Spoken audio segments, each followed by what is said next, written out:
Graça e paz de Cristo Jesus, amados leitores da Palavra de Deus, chegando aí para o nosso vídeo 49 da sua Jornada Bíblica IBPP 2024. 250 dias lendo a Bíblia, a Palavra de Deus, numa visão panorâmica das Sagradas Escrituras.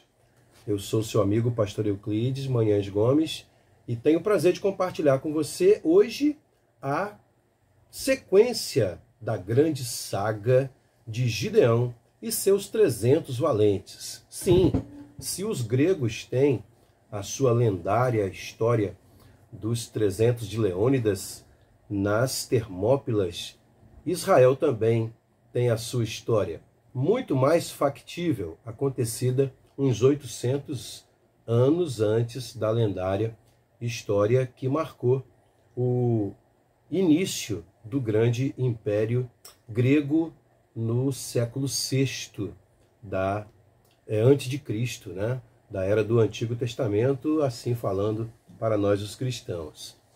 Estamos continuando aqui com o nosso guia de viagem da Bíblia de Estudo Facilitado, editada pelos famosos jornalistas estadunidenses Philip Yancey e Tim Stafford, e publicado aqui no Brasil na versão NVI, Nova Versão Internacional, pela editora Mundo Cristão.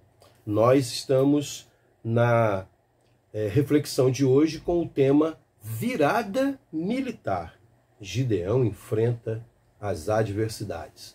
Depois da grande confirmação que Deus lhe deu, que lemos na leitura de ontem, Gideão então parte para a guerra contra os midianitas. Vamos à leitura então de Juízes capítulo 7. A vitória de Gideão sobre os midianitas. De madrugada, Jerubaal, isto é, Gideão, os irmãos se lembram que ontem na leitura nós descobrimos que Gideão ganhou um novo nome, Jerubaal, que quer dizer o perturbador de Baal, porque obedecendo às ordens do Senhor, ele quebrou o altar de Baal que estava na propriedade de terra do seu pai, Joás. A gente leu isso ontem. E todo o seu exército acampou junto à fonte de Harod. O acampamento de Midian estava ao norte deles, no vale, perto do monte Moré. E o Senhor disse a Gideão: Você tem gente demais para eu entregar Midian nas suas mãos, a fim de que Israel não se orgulhe contra mim, dizendo que a sua própria força o libertou. Anuncie, pois, ao povo que todo aquele que estiver tremendo de medo poderá ir embora do monte Gileade. Então 22.000 homens partiram. Gideão deve ter ficado desapontado, né, irmãos, ao descobrir que tinha tantos covardes no seu exército. E ficaram apenas 10.000. Mas o Senhor tornou a dizer a Gideão: Ainda há gente demais. Desça com eles à beira d'água, e eu separarei os que ficarão com você. Se eu disser, este irá com você, ele irá. Mas se eu disser, este não irá com você, ele não irá. Assim Gideão levou os homens à beira d'água, e o Senhor lhe disse: Separe os que beberem a água lambendo-a, como faz o cachorro, daqueles que se ajoelharem para beber. O número dos que lamberam a água, levando-a com as mãos à boca, foi de 300 homens. Todos os demais se ajoelharam para beber. Irmãos, aqui a gente percebe, né, nesse teste que Deus faz, que critério Deus escolhe? Deus usa, né, para escolher aqueles guerreiros que iriam, de fato, para a guerra. Lamber a água como um cachorro exigiria que a pessoa abandonasse suas armas e se entregasse por completo à satisfação da sua necessidade física, da sede, o que o tornaria totalmente vulnerável ao ataque de um batedor do inimigo. Mas enquanto que aquele que se ajoelhou para beber, mas levando a mão à boca, estaria o tempo todo em prontidão, atento ao seu campo de visão periférico, quem viria para atacá-lo, e a arma estaria à disposição para logo ser apanhada, porque ele poderia fazer isso com a arma encostada ao ombro, por exemplo. Portanto, satisfazendo suas necessidades físicas, mas sem perder a atenção na batalha, porque a atenção na batalha não é apenas uma questão de necessidade física, é uma questão de sobrevivência, de permanecer vivo, tá? Para continuar lutando. Critério interessante que Deus usa. Deus quer que nós sejamos assim, guerreiros prontos, apercebidos, despertos e sempre pronto com as suas armas em posição. O Senhor disse a Gideão: com os 300 homens que lamberam a água das mãos, livrarei vocês e entregarei os midianitas nas suas mãos. Mande para casa todos os outros homens. Gideão mandou os israelitas para suas tendas, mas reteve os 300, e estes ficaram com as provisões e as trombetas dos que partiram. Gideão agora não tem mais... Ele deve estar apavorado, como general, como comandante. Mas ele, ao mesmo tempo, não tem o que dizer. Depois do que Deus fez lá na eira da sua casa, fazendo com que aquela lã ficasse molhada e o chão seco e vice-versa, ele não tem mais do que duvidar. O acampamento de Midian ficava abaixo deles, no vale. Naquela noite o Senhor disse a Gideão: levante-se e desça ao acampamento, pois vou entregá-lo nas suas mãos. Se você está com medo de atacá-los, desça ao acampamento com o seu servo Purá e ouça o que estiverem dizendo. Depois disso você terá coragem para atacar. Então ele e o seu servo Purá desceram até os postos avançados do acampamento. Os midianitas, os amalequitas e todos os outros povos que vinham do leste. Notem os irmãos que os midianitas buscaram reforço. Os amalequitas, eles eram beduínos, nômades do deserto, que viviam atacando os grupos mercenários. Mas há outros povos também que se juntaram, né? Certamente com promessa de receber um bom despojo, tá? Dos israelitas. Eram numerosos como nuvens de gafanhotos. Assim como não se pode contar a areia da praia, também não se podia contar os seus camelos. Gideão chegou bem no momento em que um homem estava contando seu sonho a um amigo. Tive um sonho, dizia ele. Um pão de cevada vinha rolando dentro do acampamento midianita e atingiu a tenda com tanta força que ela tombou e se desmontou. O seu amigo respondeu: não pode ser outra coisa, senão a espada de Gideão, filho de Joás, o israelita. Deus entregou os midianitas e todo o acampamento nas mãos dele. Irmãos, era tudo que Gideão estava precisando ouvir para animá-lo. No meio daquele numeroso exército, grupos de homens covardes, medrosos, conscientes de que o poder do Deus de Israel é invencível. Porque as histórias, irmãos, interessante isso aqui, né? A gente parar para meditar. Se entre o povo de Israel se negligenciou contar as histórias do passado, os pagãos nunca esqueceram do Deus que abriu o Mar Vermelho, que parou a correnteza do rio Jordão em plena cheia, que derrubou as muralhas de Jericó, que deu pão ao povo durante 40 anos, caindo diretamente do céu, que os guiou em coluna de nuvem de dia e em coluna de fogo à noite pelo deserto. Essas histórias nunca saíram da mente, do imaginário coletivo dos pagãos. E até porque, nessas vitórias de Deus, os seus deuses foram desmascarados. Eles continuavam seguindo seus deuses por tradição, mas agora consciente de que, perto do Deus de Israel, os seus deuses nada valiam. E eles também estavam com essas palavras aqui, dizendo: se o Deus de Israel resolver lutar do lado de Israel, não tem chance para nós. Deus está contra eles porque eles pecaram, eles vacilaram, e esse Deus de Israel é um Deus que não deixa nada barato. Então, irmãos, é realmente, né, a glória de Deus estando na boca dos ímpios, na boca dos pagãos. Quando Gideão ouviu o sonho e a sua interpretação, adorou a Deus. Voltou para o acampamento de Israel e gritou: levantem-se! O Senhor entregou o acampamento midianita nas mãos de vocês. Dividiu os 300 homens em 3 companhias de 100 e pôs nas mãos de todos eles trombetas e jarros vazios com tochas dentro. E ele lhes disse: observem-me, façam o que eu fizer. Quando eu chegar à extremidade do acampamento, façam o que eu fizer.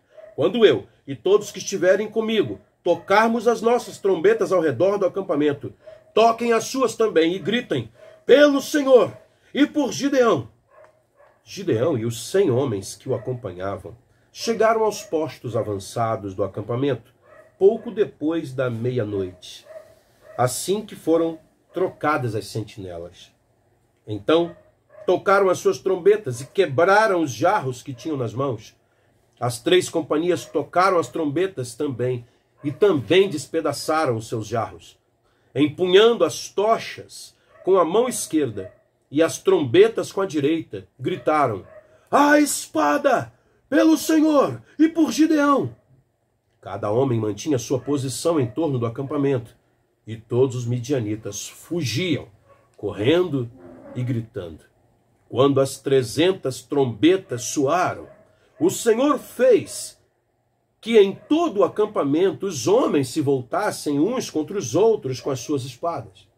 Mas muitos fugiram para Bet-sita, na direção de Zererá, até a fronteira de Abel-Meolá, perto de Tabate. Os israelitas de Naftali, de Azer e de todo Manassés foram convocados e perseguiram os midianitas. Gideão enviou mensageiros a todos os montes de Efraim, dizendo: desçam para atacar os midianitas e cerquem as águas do Jordão à frente deles, até Bet-bara.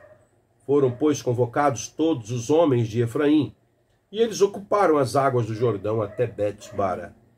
Eles prenderam 2 líderes midianitas, Oreb e Zeeb. Mataram Oreb na rocha de Oreb e Zeeb no tanque de prensar uvas de Zeeb. Certamente que esses lugares passaram a ter os nomes deles porque eles morreram ali, né? E depois de perseguir os midianitas, trouxeram a cabeça de Oreb e a de Zeeb a Gideão, que estava do outro lado do Jordão. Amém, meus irmãos? Vamos então à meditação de hoje de Yancey e Stafford. Virada militar. Gideão enfrenta as adversidades.